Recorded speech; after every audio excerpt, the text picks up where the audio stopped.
Gerry Dulac, Steelers insider here on the Rich Eisen Show. What's your interpretation, Gerry, of the TJ Watt Instagram Deuces photograph? Do you have one? No, other than I'm asked about it all the time. Look, TJ wants to stay here. They will want to keep him here. What it's going to take, we'll see. I can't answer that question right now. I think it's an end of the summer type of, August for sure type of a situation where that's where it would get resolved. He was a hold-in last time, and then, of course, they gave him that monster deal. But TJ's been hurt here the last couple of years, and he's played through injuries. To his credit, but I don't. You're not going to see another monster deal like he had the first time relative to the salaries. But they want to keep him, and he wants to be here. So I don't read into this situation that TJ Watt is the next one out the door. I think he would be at least third in line if that were to happen. Okay. So nothing to see here for Steeler fans freaking out over that. Well, Steeler fans freak out all the time, Rich. Well, I mean, but no, I don't think so. Right, but in terms of that, just the general sense, Gerry. As we wind down our conversation here, the Steelers are rightfully lauded for their patience, I think, and for their consistency, and for not churning. Right, we talk about this all the time. Right.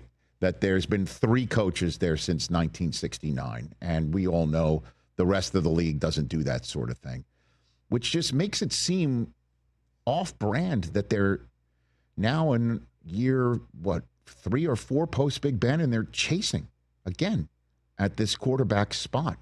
And in the middle of this chase, for somebody who is not a guarantee and clearly has a lot on his mind, famously, while they wait for him, they go ahead and flip a second-round draft choice for a wide receiver to pay him $30 million plus. It just doesn't seem ordinary there in Pittsburgh. And I'm wondering how this all lands on an observer of the Steelers for as long as you've been around. Gerry. Well, Rich, I couldn't agree with you more with your assessment and observation there. All of what we are seeing seems very un-Steeler-like, right? Especially the pursuit of Aaron Rodgers. That's Mike Tomlin's deal. Now, I will say that if Art Rooney did not agree with it, then they wouldn't be doing it. So obviously he is on board with this as well. But, you're talking about a guy, when they signed Russell Wilson, it was like, okay, a 36-year-old. Now you're going to 141 who's going to be 42 in December, who won 5 games last year with the Jets, had his lowest passer rating of his career since he became a starter. And his 3 wide receivers were Garrett Wilson, Devontae Adams, and Alan Lazard, which are 3 better receivers than the Steelers had last year, and he won only 5 games. And so to put all your eggs in that basket, a nice Easter symmetry. Nice. It was surprising to me, and given, I'm not going to sit here and assail his character because I don't know him, but we all know what's gone on with Aaron Rodgers. He's a different duck for sure. And to align yourself and wait for that, it has been surprising to me from the get-go. Yes, and now this delay has caused them to maybe miss out potentially on some other veteran quarterbacks. They say they are very comfortable with Mason Rudolph, but I will tell you, this is the 3rd edition of them saying they're very comfortable with Mason Rudolph, and he's been bypassed and let go on the 2 other occasions. Yeah, I remember. I mean, bypass for Trubisky. I was calling that game in Indianapolis where they just decided we are totally done with Mitchell, and they were finally done with him.